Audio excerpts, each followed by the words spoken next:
Hello guys, இனி நம்ம பார்க்க போகிற இனிமேல் லெவலிங் அப் இந்த ஃபேண்டசி வேர்ல்டு எபிசோட் 19 தான். அப்படி நீங்கள் இதுக்கு முன்னாடி போட்ட எபிசோட பார்க்கலன்னு சொன்னீங்கன்னா ஆல்ரெடி பிளேலிஸ்ட்டாக கிரியேட் பண்ணி வச்சிருக்கேன், போய் செக் அவுட் பண்ணிக்கோங்க. மறக்காம கீழே லைக் பண்ணுறேங்க. சரி வாங்க நம்ம டைம் மிஸ் பண்ணாமல் எப்பிக்குள்ளே போகலாம். எப்பிக்கோட ஸ்டார்டிங்லேயே அந்த இடமே அப்படி இடிஞ்சு போய் கிடக்குது. அங்கே இருக்க அந்த மாஸ்க் மேனும் அந்த ஜாம்பிக்கு இங்கே பார்க்கறதுக்கு போய் நிற்கான். இப்படி அவனு போய் நிற்க திடீர்னு யாரும் மூஞ்சிலே அடிக்கிறாங்க. இதனால அந்த மாஸ்க் மேனோட மாஸ்க்கும் உடைஞ்சிது.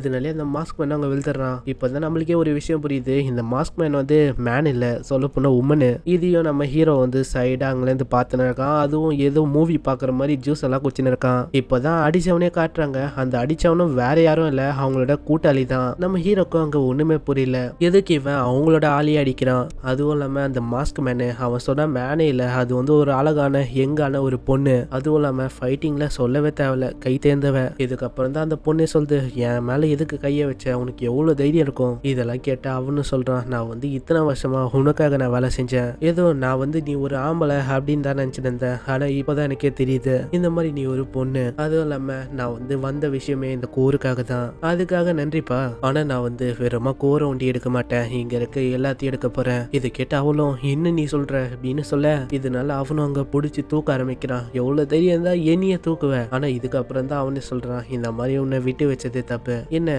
நீ வந்து அவனை அணுக்கி விட்ட, அதனால நான் என்ன கவலைப்படுவேன்னு நினைக்கிறேன். அதுக்கெல்லாம் நான் கவலையே பட மாட்டேன். இது இன்னும் விஷயம் நம்மளுக்கு போக போக தெரியும். இப்படி இவங்களும் பேசின்னு இருக்க, இதெல்லாம் கேட்டு இருக்க நம்ம ஹீரோ வாங்க சொல்றான், ஏ சிஸ்டமே, இந்த மாதிரி அந்த ஓல்டு காயை நம்மளால தோக்கடிக்க முடியுமா? அதாவது என் கையில இருக்க டீமன் உல்ஃபை வச்சு தோக்கடிக்க முடியுமா? அதை கொஞ்சம் பார்த்து சொல்லு. இதை கேட்டு அதுவும் அங்க செக் பண்ண ஆரம்பிக்குது. ஆனா செக் பண்ணக்கு அப்புறம் தான் அதுவே சொல்லுது, இந்த மாதிரி அவர் ரொம்பவே ஸ்ட்ராங்கா இருக்கான். அதனால அந்த மனுஷனை தோக்கடிக்கிறது ரொம்பவே கஷ்டமான விஷயம். உன்னோட வின்னிங் பர்சன்டேஜ் 0.01 தான். ஸோ அதனால நீங்க போய் தேவையில்லாம அடி வாங்கி செத்துறாதீங்க. இதை கேட்டு நம்ம ஹீரோவை யோசிக்கிறான், அப்பனா என்னால அவனை தோக்கடிக்க முடியாதா? அப்ப நான் என்ன பண்றது? அதுவும் ஜெயிக்கிறதுக்கான பர்சன்டேஜும் கம்மி தான், 0.01. இதுக்கப்புறம் சீனும் அங்க போகுது. அங்க பார்த்தா அவனும் சொல்றான், இந்த மாதிரி உன்னை இப்படியே விட்டு வச்ச வேலைக்காவது, அதனால நான் இப்பயே உன்னை போட்டு தள்ளிடுறேன். இதெல்லாம் கேட்டு இருக்க நம்ம ஹீரோவும் டக்குன்னு ஜூஸ் குடிச்சிட்டு தூக்கி போடுறான். தூக்கி போட்டு தான் அவனே சொல்றான், இந்த மாதிரி நான் வந்து என்னால ஜெயிக்க முடியாதுன்னு தெரியும், இருந்தாலும் நான் வந்து அந்த பொண்ணுக்காக நான் இதை பண்ணி தான் ஆகணும். இதனாலே அவனும் அந்த டீமன் உல்ஃபை சமன் பண்ணி அங்க நின்று கத்துறான், ஏய் அந்த பொண்ணை விடு.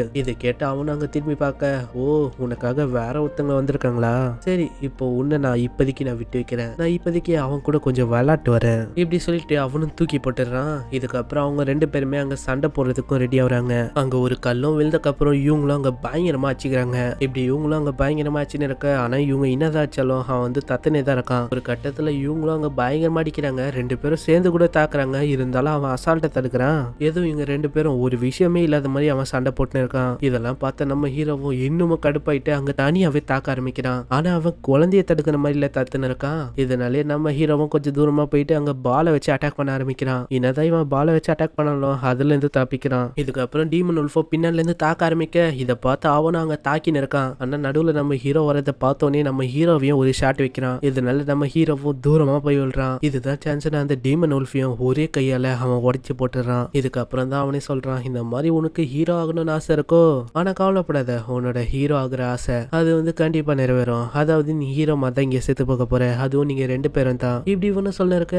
நம்ம ஹீரோவோ ஸ்மைல் பண்றான். திடீர்னு பார்த்தா பின்னாடி அந்த டீமன் உல்ஃப் வந்து அங்க கடிக்க ஆரம்பிக்குது. இப்போதான் நம்ம ஹீரோ எதுக்கு ஸ்மைல் பண்ணான்னு அங்க காட்டுறாங்க. இந்த மாதிரி நம்ம ஹீரோ வந்து 3 பாலை தூக்கி போட்டிருப்பால, அது ஒன்னும் சாதாரணமான பால் இல்ல, ஏன்னா அதுக்குள்ள டீமன் உல்ஃப் இருக்கும். இதுக்கப்புறம் சீன பிரசன்ட்டுக்கு வந்து இவனும் அங்க பயங்கரமா தாக்குறதுக்கு செம ஸ்பீடா அங்க போறான். அவனும் ஸ்பீடா பின்னாடி போயிட்டு அவனோட எக்ஸ்போ அட்டாக்க அங்க பண்றான். இதனால அவனோட நெஞ்ச கீச்சுன்னு அது வந்து அங்க தாக்க ஆரம்பிக்குது அவனை. இதனாலே அந்த கெட்டவனும் அங்கேயே விழுந்துடுறான். இதை பார்த்து நம்ம ஹீரோக்கும் அவ்வளவு சந்தோஷம். அப்பதான் திடீர்னு பின்னாடி ஒரு போர்ட்டலும் உருவாகுது. அந்த போர்ட்டல்ல இருந்து ஏதோ ஒரு கையும் வந்து பார்த்தா அவன் தான். அவனும் வந்து பின்னாடி ஒரு பயங்கரமான பஞ்ச விடுறான். இதனால நம்ம ஹீரோ அங்க இருக்க ஒரு பள்ளத்திலயும் விழ போயிடுறான். ஆனா நம்ம ஹீரோ எப்படி அவனை பேலன்ஸ் பண்ணி அங்கே நின்னுறான். இதுக்கப்புறம் அவனும் கீழே பார்த்தா ஒரே பள்ளத்தாக்கா இருக்கு. இங்க விழுந்தானா அவ்வளவுதான், எலும்பு கூட மிஞ்சாது. இப்படி இவனு சொல்ல இருக்க, திடீர்னு பார்த்தா அவனும் அங்க வந்து நின்று சொல்றான், எவ்வளவு தைரியம் தான் இந்த பொடி பையன் என்ன வந்து ஃபுல்லாக்க ட்ரை பண்ணிருப்பான். அதுவும் இல்லாம என்னோட ஒரு பகுதியை வந்து அழிச்சிட்டான். இவனை வந்து நான் விட மாட்டேன் இப்படின்னு அவனை மேஜிக் யூஸ் பண்ண,